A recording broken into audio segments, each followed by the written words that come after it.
Fridays. And that's Gus Business for this Friday night. I'm Richard Quest in New York. I'll be in Lisbon next week. Whatever you're up to in the hours ahead, I hope it's profitable. I'll see you next week.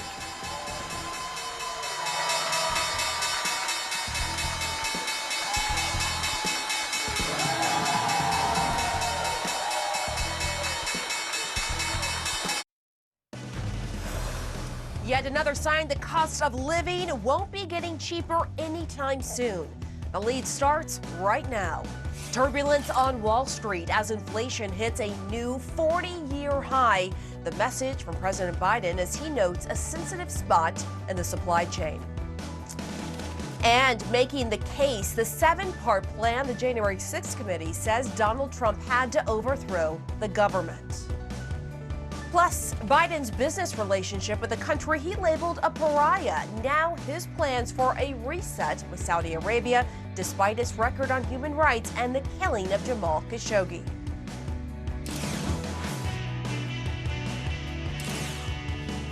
Welcome to The Lead. I'm Pamela Brown, in for Jake Tapper on this Friday, and we start with our politics lead and the fallout from the first primetime hearing of the January 6th committee, where it laid out new evidence in its attempt to prove former President Trump concocted a massive conspiracy to stay in power, despite knowing he lost the 2020 election. Republican Congresswoman Liz Cheney detailing what she calls a 7-part plan by Trump and his allies to steal the presidency. And she says as part of that plan, Trump, quote, summoned the mob, assembled the mob, and lit the flame of this attack, and then became angry when advisors told him to call off the rioters. The committee also played a jarring new video showing exactly how the events of January 6th unfolded, including possible coordination between two of the far-right groups who were among the first to breach the Capitol. Committee Chairman Benny Thompson telling CNN there are witnesses who can detail conversations between those extremist groups and members of Trump's orbit. CNN's Ryan Noble starts off our coverage today with how Democrats and Republicans are reacting to these new revelations and a preview of what's to come in next week's hearings.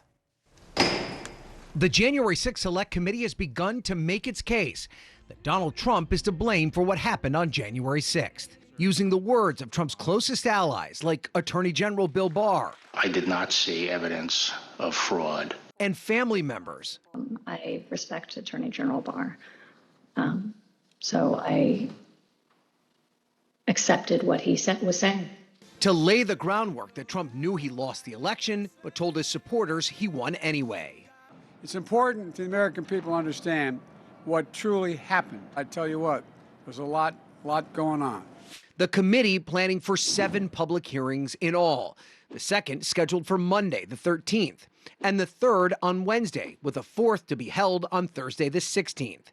Vice Chair Cheney teasing out the themes each hearing will hit on.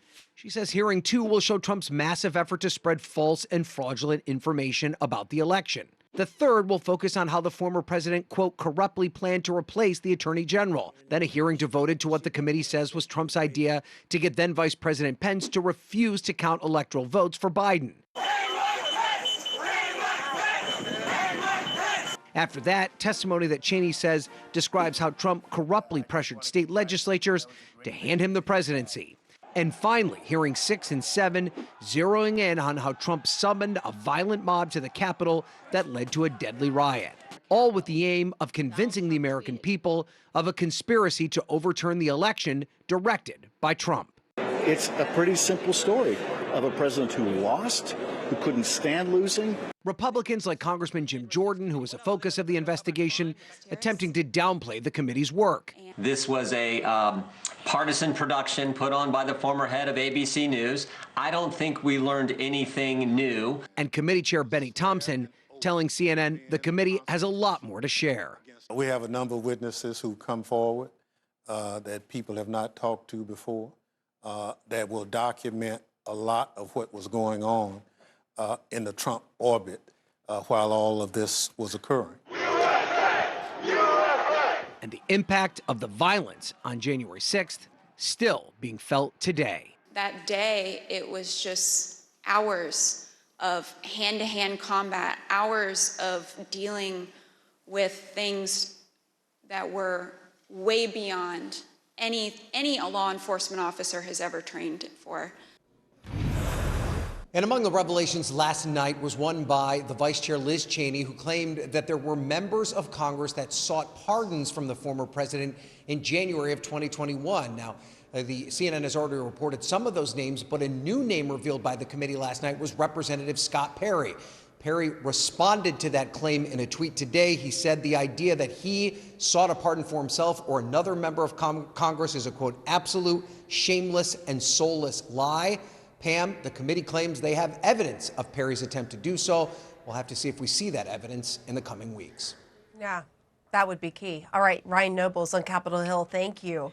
And joining me now to discuss is former U.S. Attorney for the Southern District of New York, Preet Bharara. Hi, Preet, good to see you. So you warned about the danger of these types of presentations either becoming too clunky or being too overly produced. Did this hearing change any minds, you think?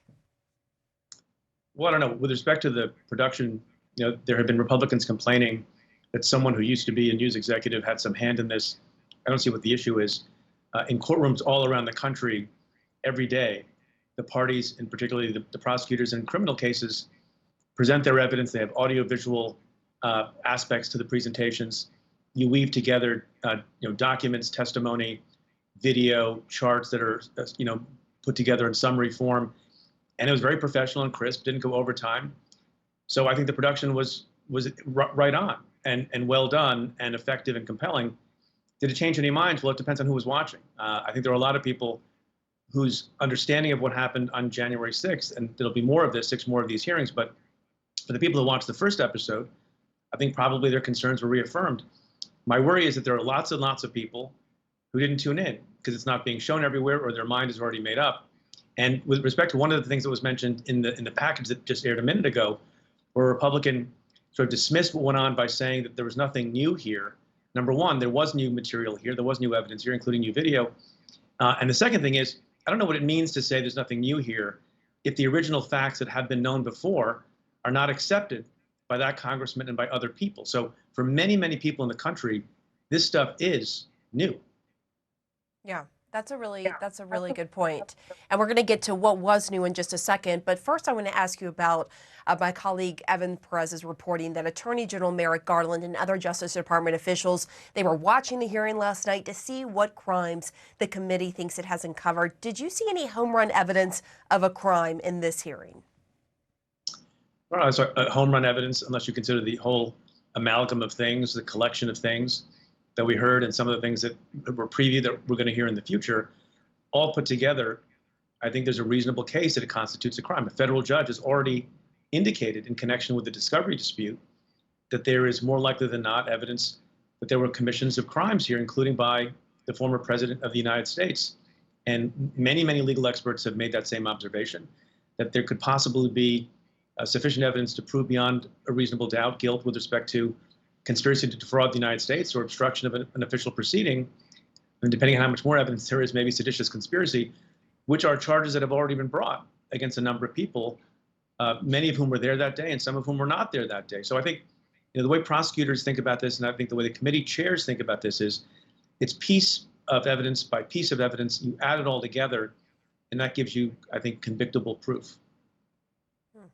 Republican Congresswoman Liz Cheney revealed that multiple Republican members of Congress sought pardons from President Trump after January 6th. Committee member Jamie Raskin said, quote, "It is hard to find a more explicit statement of consciousness of guilt." What is the significance of this to you? It's exactly what Jamie Raskin said. That concept of consciousness of guilt is something that's used in courtrooms, again, around the country every day. Sometimes if the circumstances are right and someone flees, that's consciousness of guilt. If someone lies about their whereabouts, when there's no reason to lie about your whereabouts, that can be consciousness of guilt. And here, if you're seeking the ultimate protection preemptively with respect to something that you and your colleagues have said was merely tourists going to a historic site, that tells you something about their state of mind.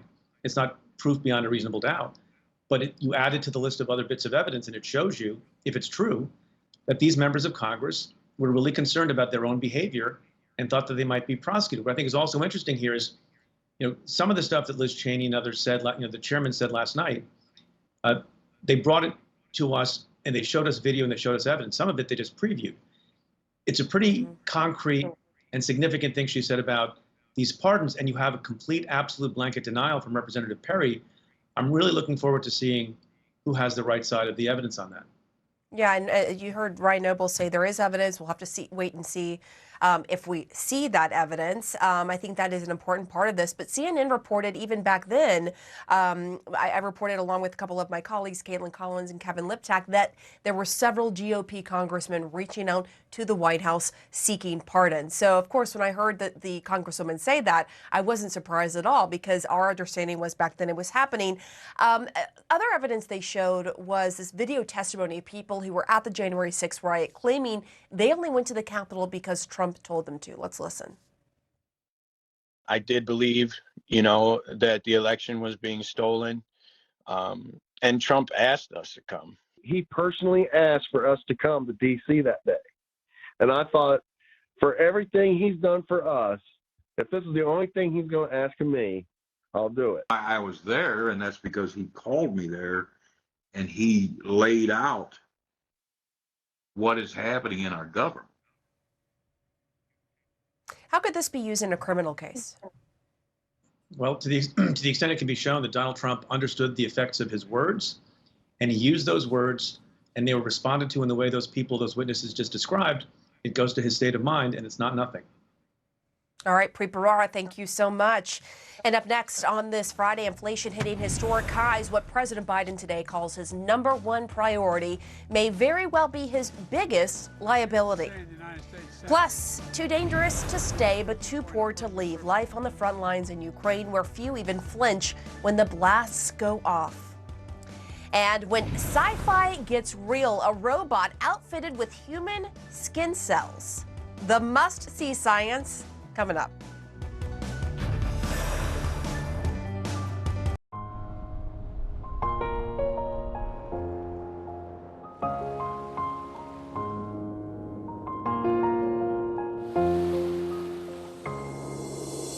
We share this place, we all belong.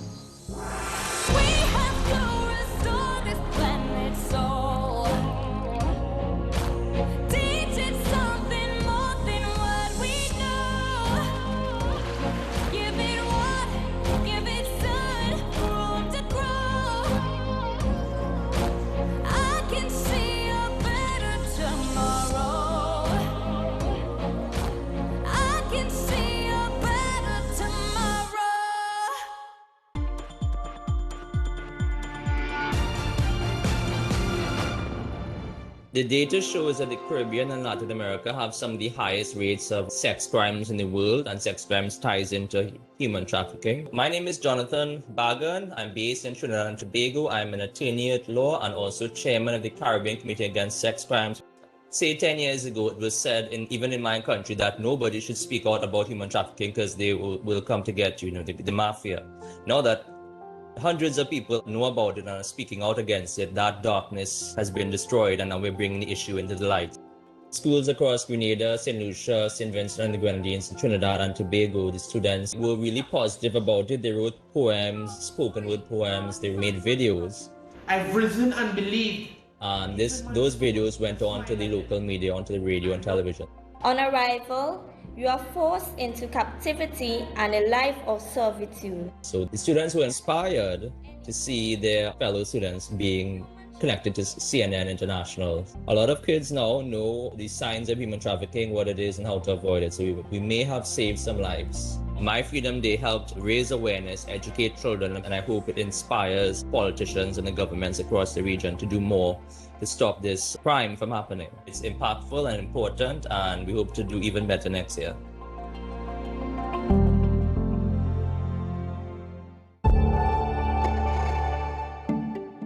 I think that there's an understanding that wellness and fitness and well-being is important in a COVID world. And that is certainly what we're seeing. Not only are we seeing a significant demand for membership across our estate, but we're also seeing an increase in usage, existing members using the clubs more. And that on top of hybrid working. You know, we've got lots of data that tell us that members are going to not go into the office as much. We're a suburban-based business. We're seeing people come and use the clubs differently. And that is all positive for us. So on the negative side, we've got an increase in the cost base. But on the positive side, we've got a greater demand for what we're offering. I think someone has to be absolutely committed to improving their mental and physical well-being. But we will hold their hand every step of the way. Coronavirus. To get daily news updates in your inbox, sign up for the CNN newsletter. Coronavirus. Fact versus fiction.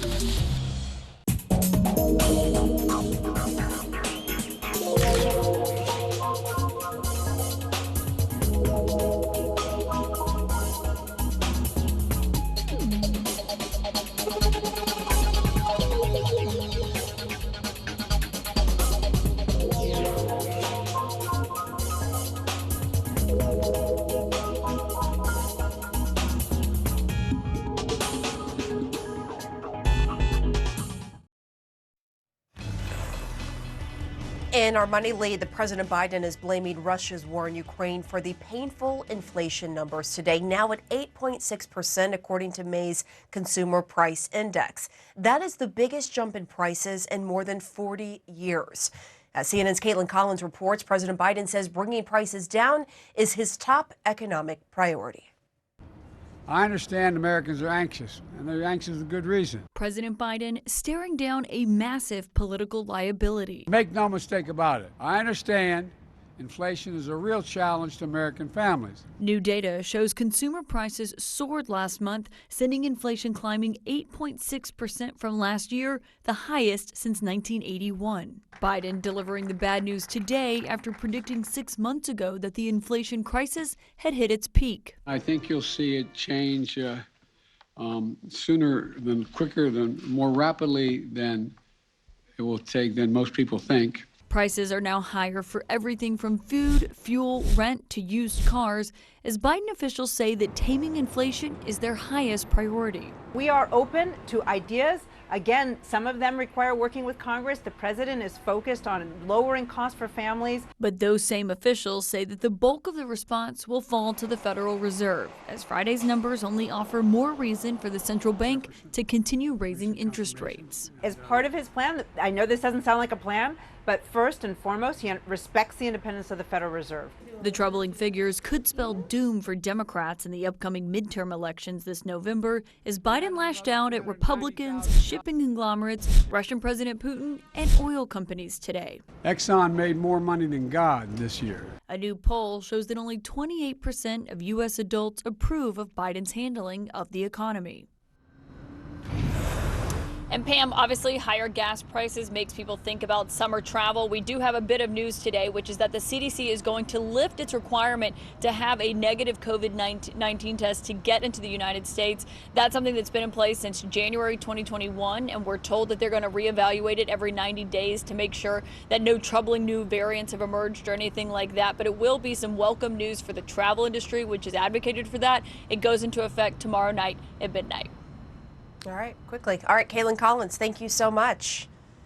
Well, defending his actions, up next, why the embattled school police chief in Uvalde says he left his radios behind on purpose and why he didn't think he was the person in command. I want young black girls to grow up believing in themselves, imagining that they can be anyone they want to be in this world. I started Marleyville Dolls because I saw a lack of diversity in the fashion doll market. So I decided to have my dolls illustrated, and I've been able to start distributing with DHL almost immediately. My name is Marla Bryant, and I am a businesswoman.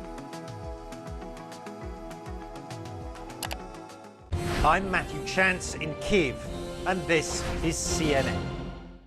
June 20th, a CNN concert event. Let's celebrate, educate, and lift every voice. Juneteenth, a global celebration for freedom. Live from the Hollywood Bowl, only on CNN.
For World Sport. World Sport. For World Sport, I'm Coy Wire. I'm Amanda Davis. I'm Andy Scholes. I'm Don Riddell. I'm Alex Thomas. I'm Patrick Snell. And this is CNN.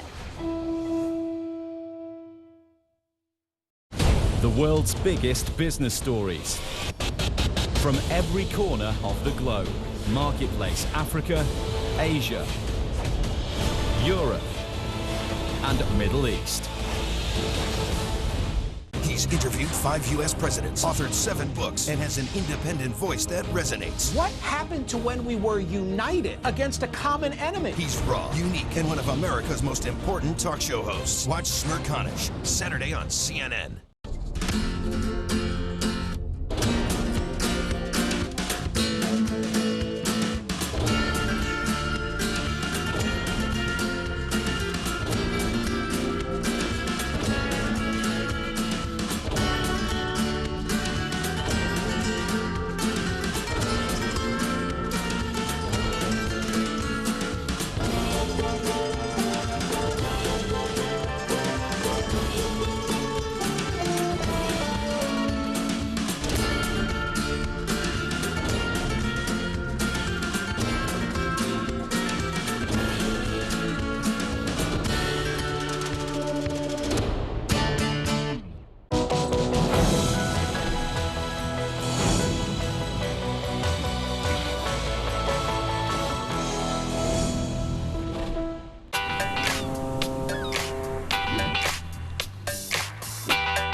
Business is all about making connections.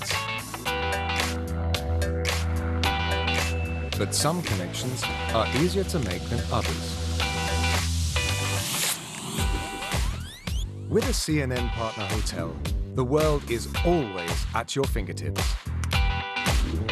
CNN partner hotels, connected to your world.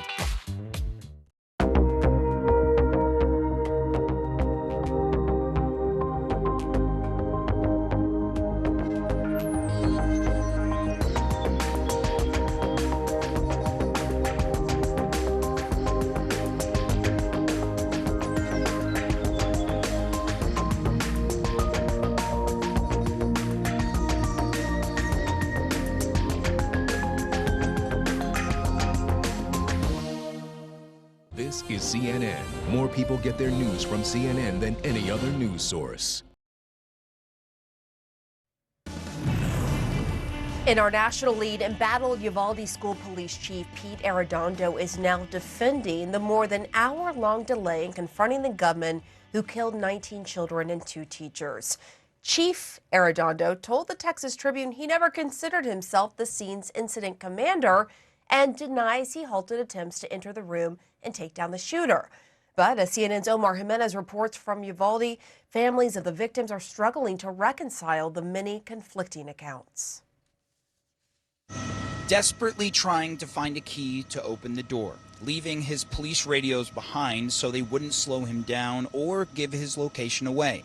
Embattled Uvalde School District Police Chief Pete Arredondo explaining his actions for the first time in an interview with the Texas Tribune.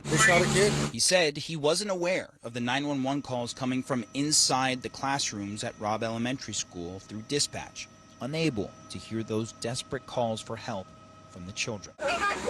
Chief Arredondo telling the Texas Tribune He called for tactical gear, a sniper, and keys to get inside, holding back from the doors for 40 minutes to avoid provoking sprays of gunfire.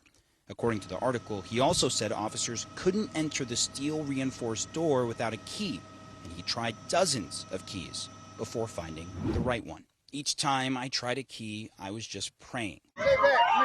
77 minutes after the shooting began, officers were finally able to unlock the door and kill the gunman. A separate report from the New York Times referencing transcripts of body camera footage reported that a law enforcement officer could be heard saying, "People are going to ask why we're taking so long." Some parents of the victims are criticizing the delay. They felt like they cowered out. Like it was one man with one gun and hundreds of officers, and there's other videos of me and her, like I'm trying to get in. Like, there's other parents trying to get in. Arredondo said he never issued instructions to wait to breach the building, telling the Texas Tribune he didn't consider himself the incident commander, despite earlier law enforcement information saying he was in charge. "I didn't issue any orders. I called for assistance and asked for an extraction tool to open the door." Arredondo, who said he attended Robb Elementary as a boy, told the Texas Tribune about his priorities that day. "My mind was to get there as fast as possible, eliminate any threats, and protect the students and staff." Now, the families of the victims continue to mourn their loved ones and struggle to reconcile what they're learning from that day. That he was in my son's classroom. Camacho says her son was in the classroom of teachers Irma Garcia and Eva Mireles, both of them killed in the shooting. Friday morning was the funeral for Mireles. Camacho's son was injured inside the room where so many of his classmates died. That makes me so mad. He named every single one of the children that lost their lives. He named every single one of them by name and where they got shot. And his parents say he's just not the same kid as he was before this shooting, and that he even came to this memorial at night with his parents and saw all of his classmates, his friends and teachers looking back at him. On some of the new details that have come out on the investigation in Arredondo, we reached out to Arredondo's lawyer, who told us he's no longer doing interviews. We reached out to the Texas Department of Public Safety and the school district, but haven't heard back. Pamela? They have not been exactly forthcoming with key information. Omar Jimenez in Uvalde, Texas, thank you. Well, up next, the fine for an NFL assistant coach who said this about January 6th. People's livelihoods are being destroyed. Businesses are being burned down. No problem. And then we have a dust-up at the Capitol. Well, there's nothing burned down. Only several lives lost, just a dust-up. How much that comment will cost him, even after he tried to clean it up.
Alex Jones. Those thought patterns, the three percenters, QAnon group, or the anti-vaxxers, they all originate from Alex. How much damage can one man do to school shooting victims? Alex Jones lied about Sandy Hook. And the country. The people who listen to him believe the things that he says. CNN asks those who know him. He's not like you or me. Truth doesn't really matter at all. CNN Special Report, Megaphone for Conspiracy. Alex Jones, Monday on CNN.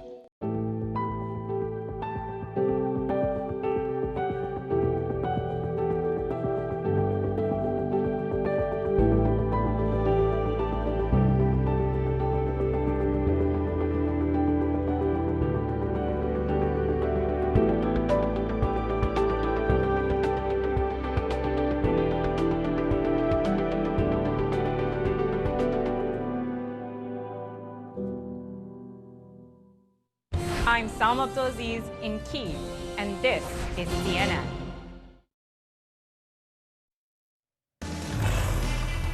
We are back with our politics lead. The House next week is due to vote on a bill to enhance security for Supreme Court justices and their families.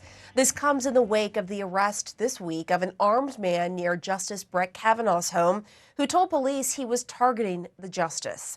As CNN's Nick Watt reports, federal officials warn America is in a heightened threat environment for members of the judiciary. Came from California, took a taxi from the airport to this location. To Justice Brett Kavanaugh's home, carrying a Glock pistol and zip ties, says the FBI, planning to kill Kavanaugh. He found the address online. The all nine justices are in danger because that information is out there. According to the complaint, he was upset about the leak of a recent Supreme Court draft decision regarding the right to abortion. The public disclosure on 2nd of May prompted a significant increase in violent threats, reads a DHS memo circulated last month. Some of these threats described burning down or storming the U.S. Supreme Court and murdering justices and their clerks. Abortion has long fueled fury. Since the Roe v. Wade decision nearly 50 years ago, anti-abortion extremists have carried out multiple bombings and murders.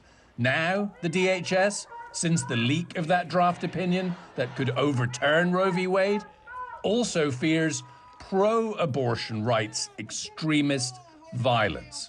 So there's now a high fence around the highest court in the land. And last month, I accelerated the protection of all the justices' residences 24/7. Threats against federal judges were already on the rise. In 2014, 768 threats and inappropriate communications against the judiciary, according to the U.S. Marshal Service, which protects federal judges. Last year, 4,511, a near six-fold increase. Not that long ago, I'd write Nick Watt a letter and threaten him, right? Now we have social media. And so one person tweets something and 300 people glom onto that. And this goes to both sides of the aisle, right? 1 week ago, a day would be devoted to hearing the motion. This retired judge in Wisconsin zip-tied and shot dead in his home by a man he once jailed. We have seen a rise in domestic extremism. I think it is important that we take a look at the protective measures that we have in place. Nearly 2 years ago, a federal judge in New Jersey, Esther Salas, targeted by a self-proclaimed anti-feminist lawyer who once appeared before her. My son, Daniel Mark. Daniel, her son, was shot dead on their doorstep. Judges put their lives on the line to do their job. And really, judges do stand at the front line, ensuring that democracy is live and well in our country. And Pamela, you mentioned that bill that would increase the security for federal judges. Well, it is actually named after Judge Salas's son. And one thing it would do is make things like Justice Kavanaugh's home address harder to find online. Pamela? All right, Nick Watt, thank you so much. Also in our politics lead, Washington Commanders defensive coordinator Jack Del Rio has been fined $100,000 for calling the deadly January 6th insurrection a, quote, dust-up, and comparing the Capitol rioters to those who protested in the wake of George Floyd's murder.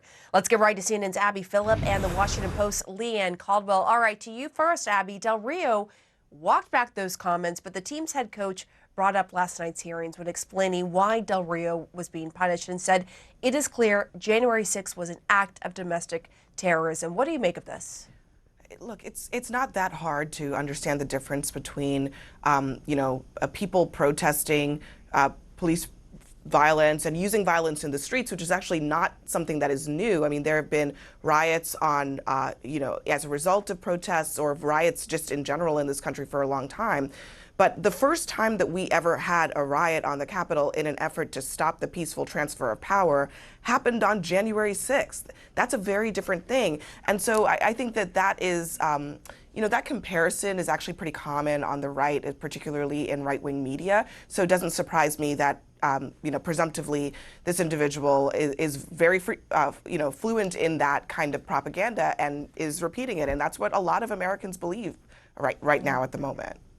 Yeah, that's very true. It was like exact right-wing talking points that I've seen others put out there as well. And Leanne, the ratings, we just found out some of the ratings from last night. Early TV ratings are showing nearly 20 million people watched last night's hearing. You've said the committee did a better than expected job. What do you mean by that? Well, it's my conversations with members of the committee off the record and on background over the past several months, I've been asking them what they were going to present at these hearings.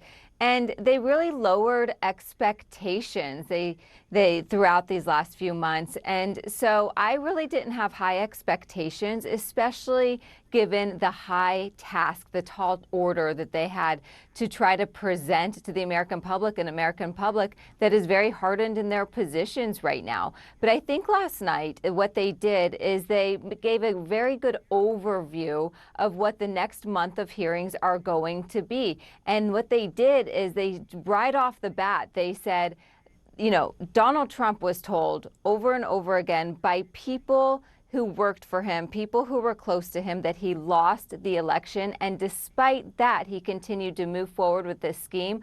I thought it was a very powerful way to open those hearings, and especially using the deposition, the words and the video of those people instead of lawmakers just reading transcripts. It was much more effective. Right. People like his own Attorney General, Bill Barr. They showed clips of his daughter, Ivanka Trump. And Abby, this morning, Trump responded specifically to that clip of his daughter. Here's what the committee showed. This is the president's daughter commenting on Bill Barr's statement that the department found no fraud sufficient to overturn the election. How did that affect your perspective about the election when Attorney General Barr made that statement? It affected my perspective. I respect Attorney General Barr. So I accepted what he was saying. So now Trump is saying Ivanka was not involved with election results and, quote, long since checked out. Trump says she only is trying to be respectful to Bill Barr. But, Abby, we know that she was at the January 6th rally. My reporting after the election was that she wasn't checked out at all on this and that she knew her dad had lost the election and was trying to sort of strategize with others on how what to do, how to talk to him about it. So what do you make of this? It doesn't pass the common sense test, and it certainly doesn't pass the facts test, considering that we, Pam, you and I were reporting at that time. We knew that, for example, President Trump, in that period between the election and January 6th and when he was out of office on January 20th, didn't do a whole lot else other than talk about the big lie. And so the idea that Ivanka Trump wasn't really aware or checked into the thing that was preoccupying her father's life at the time is just simply not true. But I do think that video is just emblematic of what also went on pretty rampantly in the Trump White House, which is that most of the people around Trump knew that all of this stuff wasn't true, that it was pretty much made up, and they did nothing about it. And I think that's the point that the January 6th committee was also trying to make. Right. And what do you think, Leanne? What's your take? Yeah, I think that as far as what Donald Trump, he's going to have an aggressive response throughout this. And it was proof that he was watching last night, or at least heard about it. And moving forward, the committee is going to have to, they have a plan. And on one of those days, they are going to focus on Mike Pence. And in an interview with Jamie Raskin, a member of the committee earlier this week, I asked him if they really thought that Mike Pence's life was in danger. Well, last night they previewed that, and when they have a hearing focusing on Mike Pence and his role that day, I think that that's going to be perhaps very shocking, and it's going to be very enlightening to see what happened and how the president reacted, because as the committee said last night, the president said, well, maybe he deserves the punishment. Pamela. We'll have to wait and see what more we find out about this. Thank you both. And be sure to join Abby for Inside Politics Sunday at 8 a.m. Eastern. Up next, Biden's reset plan with Saudi Arabia after once calling the nation a pariah.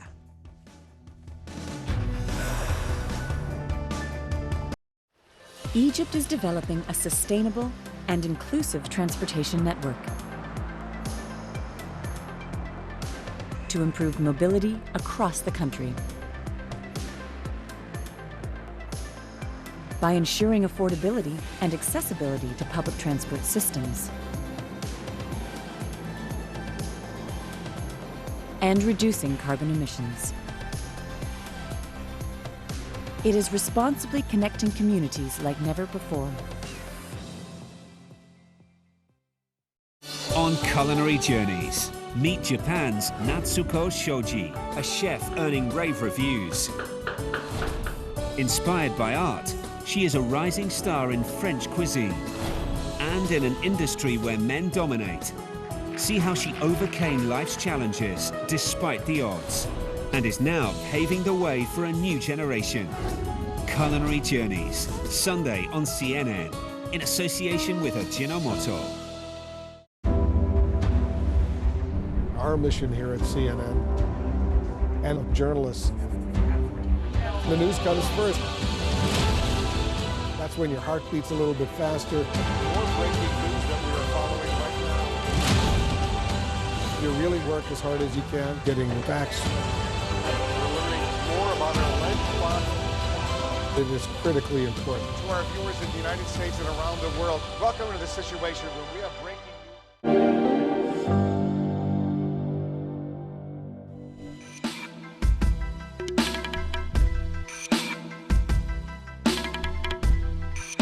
My name is Khadija Behzad. I'm the founder and CEO of Meet the Locals. Meet the Locals is a social Emirati tourism company.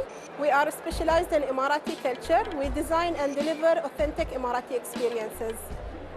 I noticed that many visitors are coming to the UAE and they are visiting the different attractions and they are leaving without getting the chance of meeting local people.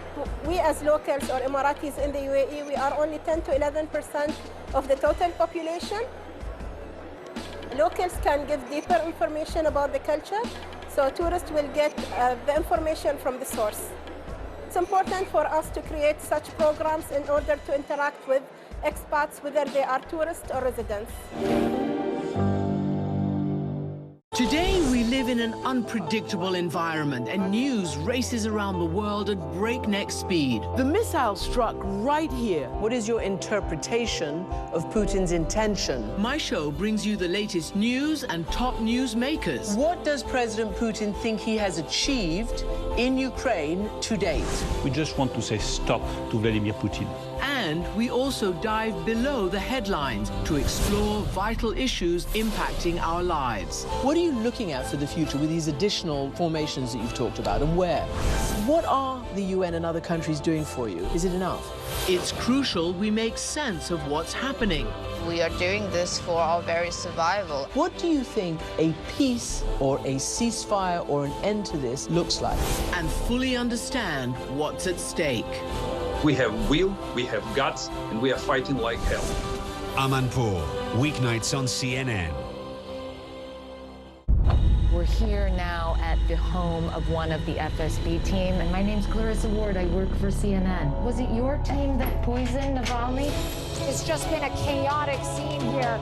People are so exhausted. I'm just going to help her carry this bag.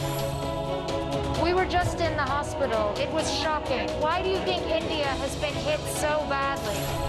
Scores of Taliban fighters, and just behind us, the U.S. Embassy. Why does a small group of women asking for their right to be educated threaten you so much? Raise your hand if you love school. I'm the one who has to look them in the eye. Can I have your word? These people are depending on you. You can hear gunshots every couple minutes. Now they're pressing in. They want desperately to tell their story.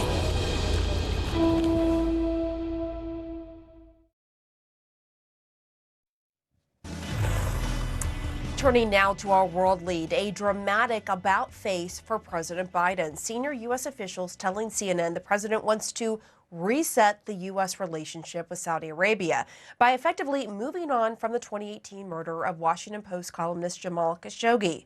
This after then-candidate Biden campaigned on being tough with Saudi Arabia. Listen.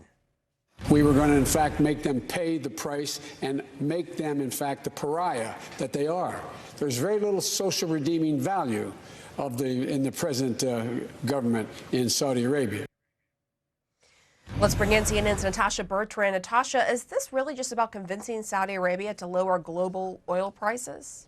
Well, Pam, oil is not the only thing at issue here, but there's no denying that it is one of the key driving factors of the administration's desire to have this reset with Saudi Arabia, especially amid the kind of global glut of oil that we've been experiencing after so many countries have tried to cut off Russia's exports of oil to the rest of the world. So this is obviously a key priority for the Biden administration and something that Biden advisors have said openly. Energy Secretary Jennifer Granholm was on CNN just earlier this week, and she said that while it is true that the Crown Prince in Saudi Arabia should be held to account for what they did to the Washington Post journalist Jamal Khashoggi, she caveated that with a very important comment. And she said, there is also no question that we have to increase global oil supply, and OPEC, led by Saudi Arabia, is at the head of the pack for that. So really kind of articulating there how important the administration sees Saudi Arabia to its ability to increase global oil production, something that they saw about a week ago when OPEC, led by Saudi Arabia, did agree to increase production by about 200,000 barrels per day in July and August. Not a huge amount, but something that the Biden administration does see as a harbinger of the kind of thing that Saudi Arabia could do if relations are better between the two countries. So how are administration officials justifying this exactly? Well, they say that this doesn't have everything to do with oil. They say that Saudi Arabia is a very important regional ally for the United States, and particularly because one of the Biden administration's key foreign policy and national security objectives right now is to cut Russia off from the rest of the world. And isolating Russia, both geopolitically and financially, it is important to have Saudi Arabia on the U.S.'s side for that, not only because of the oil, but also because of just kind of isolating Russia from any potential allies and partners in the region. So what the administration says is that it's about continuing to isolate Russia. It's about, of course, continuing the truce in Yemen, which the administration is very proud to have helped facilitate between the Saudis and the Iran-backed Houthi rebels in Yemen. And it's also about Israel, of course, and Iran. Israel and Saudi Arabia have a warming relationship that the U.S. sees itself as, again, helping to facilitate. And the Iran question is a major one, and they see Saudi Arabia as potentially helping in their fight to hold Iran accountable and help potentially come up with a new nuclear agreement and keep Iran's ambitions there at bay. Pam. All right, Natasha Bertrand, thank you so much. And you mentioned Russia. Well, today a top Ukrainian intelligence official said Russia may have the resources to keep up its war for another year, but Putin may try to freeze the fighting soon to try to convince the West to drop sanctions that are crippling Russia's economy. Back in Ukraine, life on the front line is grinding on despite no running water, lack of food, widespread power outages, and buildings in ruins. CNN's Ben Wiedemann went to the eastern city of Bakhmut, where residents barely flinch at the sound of rocket fire. The daily bread has arrived, 2 loaves per person in the frontline city of Bakhmut in eastern Ukraine. There's no gas here. The bakeries don't work, so the loaves, 10,000, are trucked 10 hours here every day. Lilia has come with her 2 grandchildren and says she tries to shield them from the sounds of war. We tell them there are some guys playing with tanks, she says. How can I damage their mental health? You shouldn't do that. It's impossible. That's the roar of outgoing Ukrainian fire. Tetiana is a volunteer helping hand out the bread. Leaving Bakhmut is out of the question. I have 2 children and 4 grandchildren, she tells me. I love them all. I want all of us to live here. It's our land. Everything will be fine. God protects us. Pavlo Dyachenko's job is to investigate every strike, every damaged building for the Bakhmut police. Airstrike in any time, in the morning, in the evening. We don't know when it's going. People have a damage. He takes us to a school struck by Russian warplanes Wednesday. 2 passers-by were injured. Classes haven't been held for months. Not far away, a complex of agricultural warehouses has been hit. Workers salvage what they can. Shrapnel tore into the roof of one warehouse containing a precious resource. We don't know the motives of the Russians for hitting this facility. It's been struck 3 times, most recently on Thursday morning. But one cannot but wonder if all of this Ukrainian grain is the target. Lyudmila and her 2 children have been staying at this city-run dormitory since March. They fled the shelling on her nearby town. She's pondered leaving to a safer part of the country, but doesn't have enough money, and in the end asks, what's the point? The Russians are coming.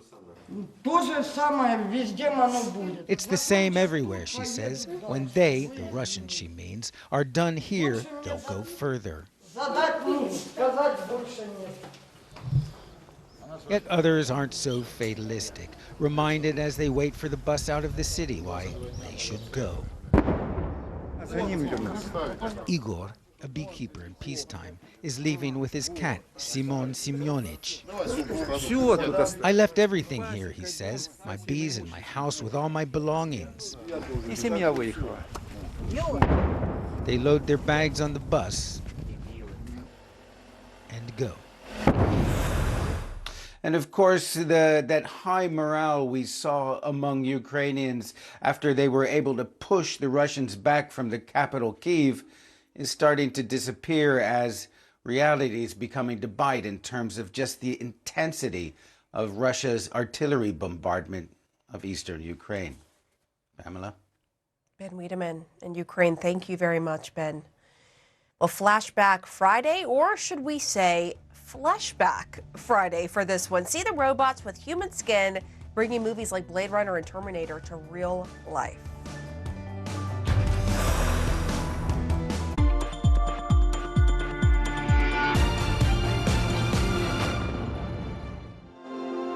Never before in the world have the traffickers had such disruption. There was a window where their model was frustrated.